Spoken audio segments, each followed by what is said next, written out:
Historia de la pedagogía, sección 71, tercera parte, del Renacimiento a Kant. 11. La filosofía y la pedagogía de John Locke. 77. Liberalismo político y tolerancia religiosa. 78. La educación física y moral. 79. La educación intelectual. Esta es una obra de los maestros Abagnano y Bisalberghi.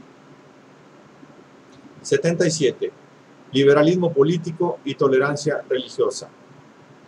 Al igual que en Hobbes, también en Locke, al empirismo cognoscitivo corresponde una concepción utilitarista de la moral.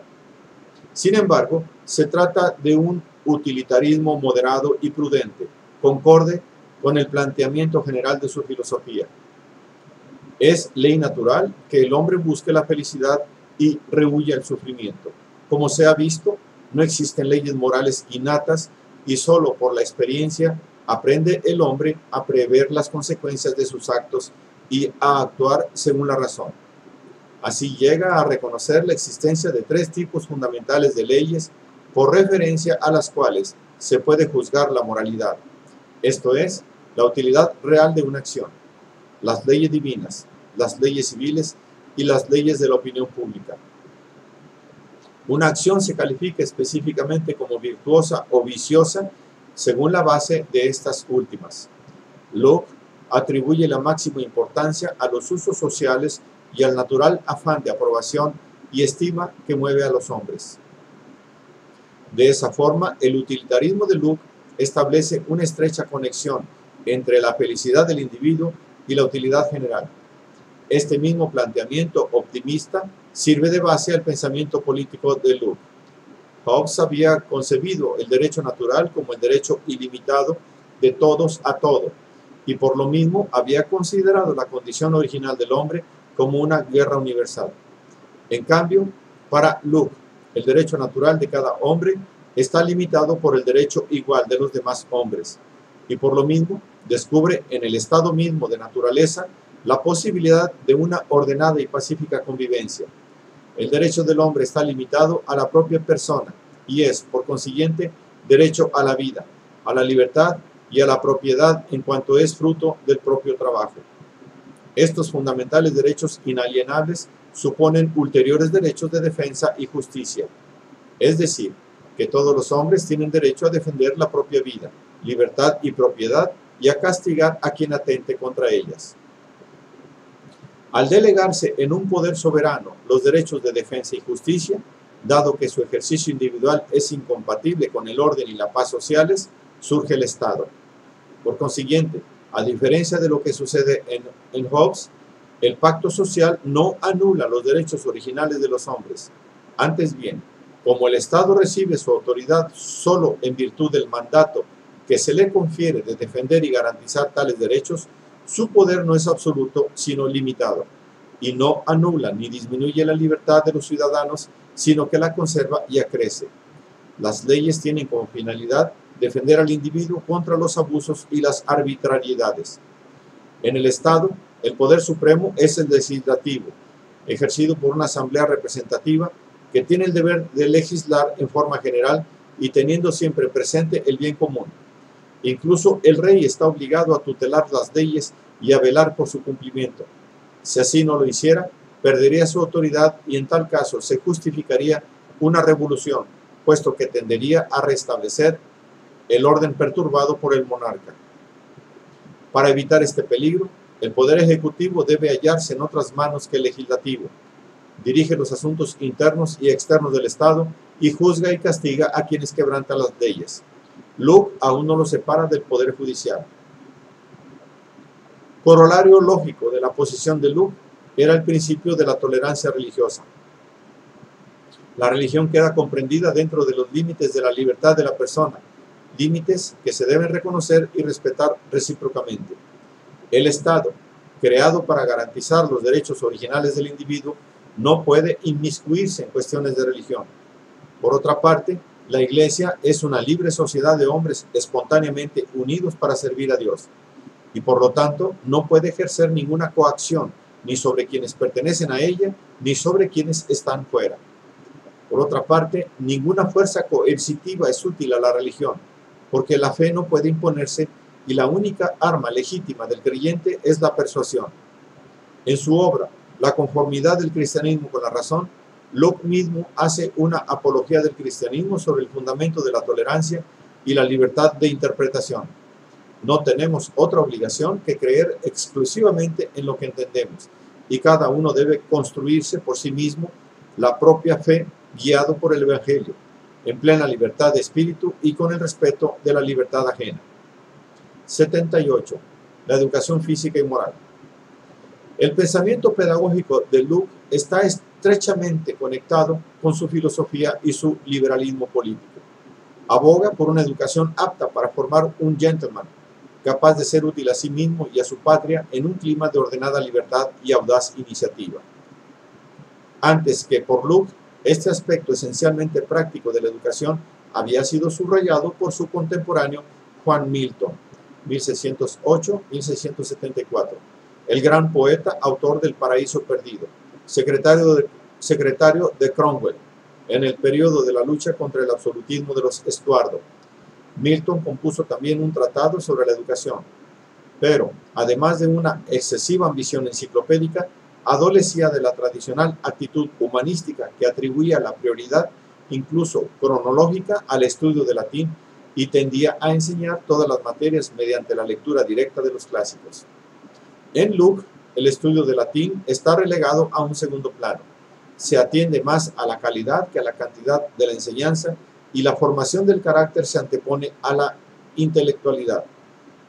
El contraste es tan radical que muchos lo consideran como un rechazo definitivo de los ideales humanísticos por parte de quien es considerado, con justicia, como el padre de la Ilustración.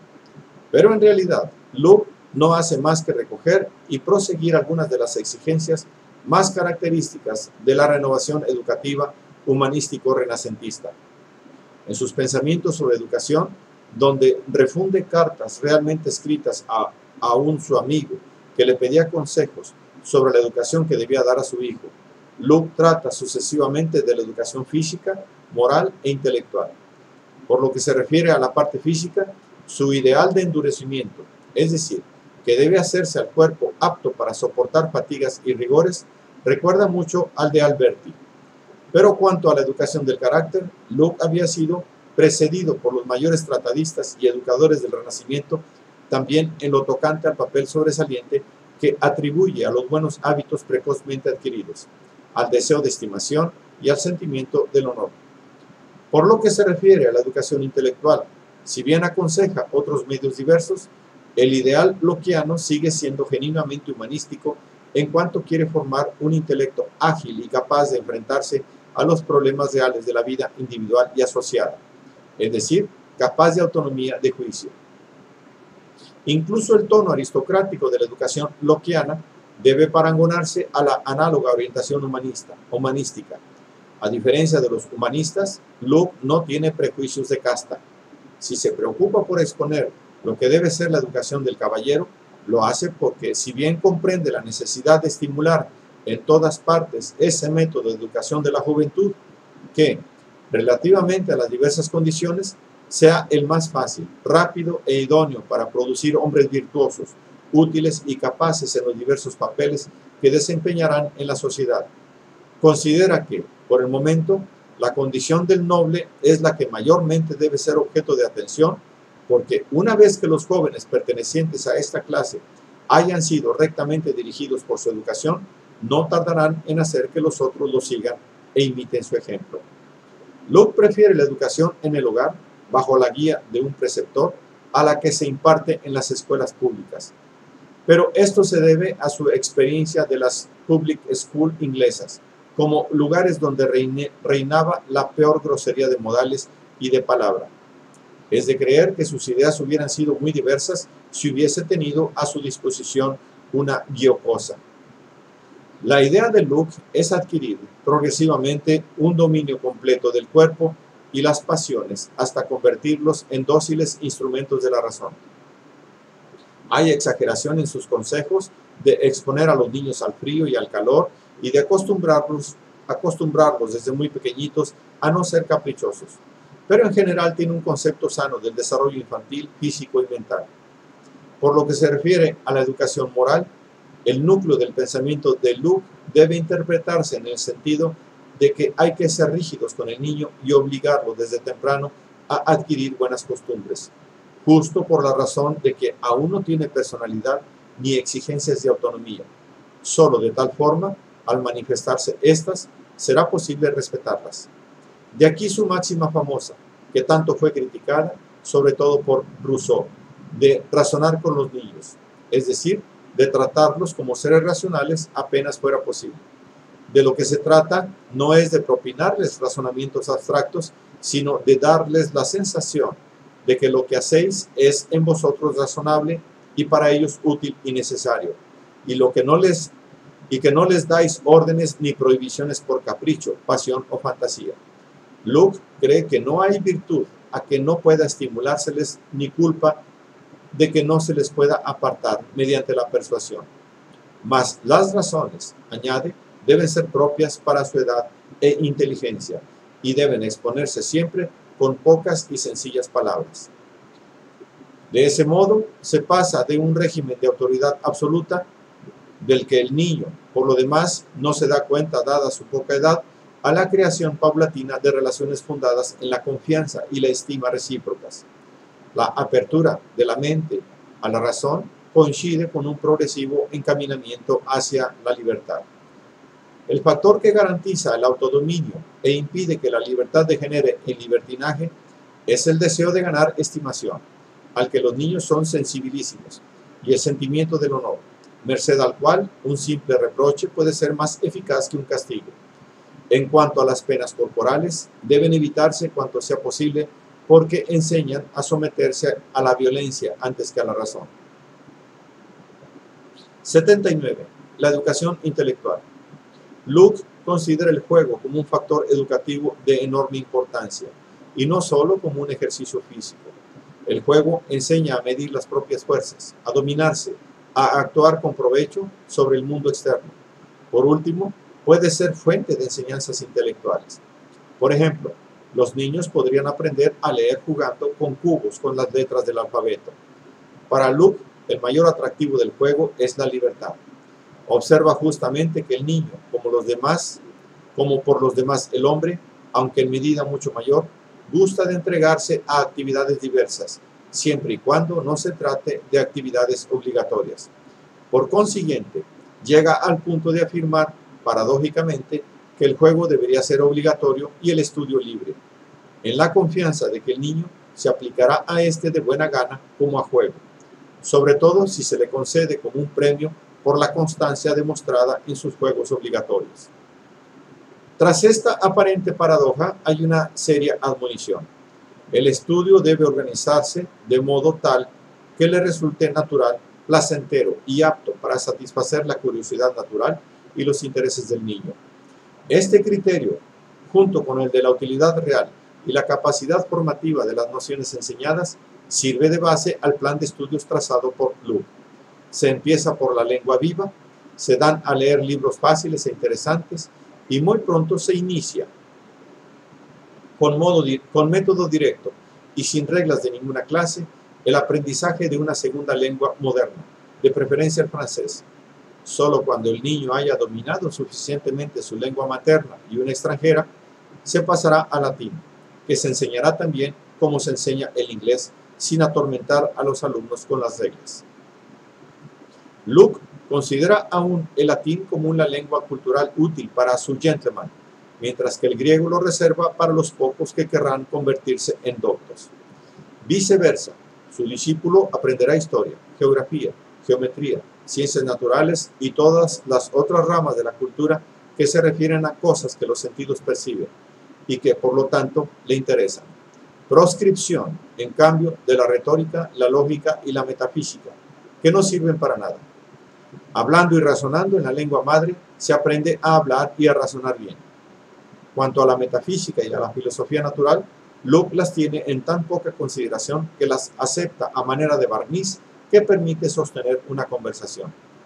No es mayor la estimación que Luke siente por la física de su tiempo, a excepción de los Principia de Newton, que verdaderamente dan a conocer algunas provincias, por así decirlo, particulares del incomprensible universo. En efecto, Locke, fiel amigo de Newton, interpretaba a maravilla la concepción que de su propia ciencia tenía el descubridor de la ley de la gravitación universal. Newton mismo, que entre otras cosas había llegado a deducir de una sola fórmula muy simple las 3 leyes de Kepler, se parangoneaba con un niño que juega en la playa con algunas maravillosas conchas frente al infinito misterio del mar. Si Locke poda tan radicalmente el plan de estudios de su alumno ideal, no lo hace movido por motivos groseramente materialistas, como se le ha reprochado, sino porque tiene un concepto preciso y moderno de lo que es ciencia y de lo que no lo es. En la conducta del intelecto, formula su ideal de formación intelectual, que es preparar al intelecto de forma que absorba cualquier ciencia a que desee dedicarse y sea capaz de libertad de pensamiento sin lastre de reglas y nociones dudosas. En el fondo, se trata del mismo ideal formal del humanismo aplicado en otras diversas circunstancias histórico-culturales. Y genuinamente humanístico es también esta remisión a las fuentes que Locke toma de La Bruyère, el caústico autor de los caracteres 1645-1696. Recurrid a la fuente original y no toméis materiales de segunda mano. No hagáis de lado a los grandes maestros. Frecuentadlos. Familiarizaos plenamente con los principios de los autores originales. Confirmadlos y luego sacad vosotros mismos las deducciones del caso. Es justamente el sentido histórico, la mayor de las conquistas humanísticas, lo que hace de Locke un realista, es decir, un hombre atento a los problemas reales de su tiempo, alejado de toda abstracción, libre de formalismos güeros, de las inertes rutinas del humanismo convencional. Por lo que se refiere a integrar la educación intelectual de su gentilhombre con ejercicios corporales, Locke aconseja, además de la esgrima y la equitación, el aprendizaje de oficios manuales como la jardinería o la carpintería, a fin de que los jóvenes enderecen hacia algo útil su tendencia a la actividad. Pero, aunque no comulga del prejuicio común contra las actividades manuales y las actividades prácticas en general, por ejemplo, aconseja el estudio de la contabilidad, aún se halla muy lejos de plantear el problema de la educación popular en términos concretos. Aunque en un proyecto de ley contra el pauperismo preveía la apertura de escuelas comunales para los niños de familias indigentes de 3 a 14 años de edad, no se trata de impartir en ellas otra enseñanza que la de un oficio con la idea de sacar de inmediato un provecho económico. Los generosos sueños de Comenio no hacen mella en la realista sabiduría del fundador del liberalismo moderno.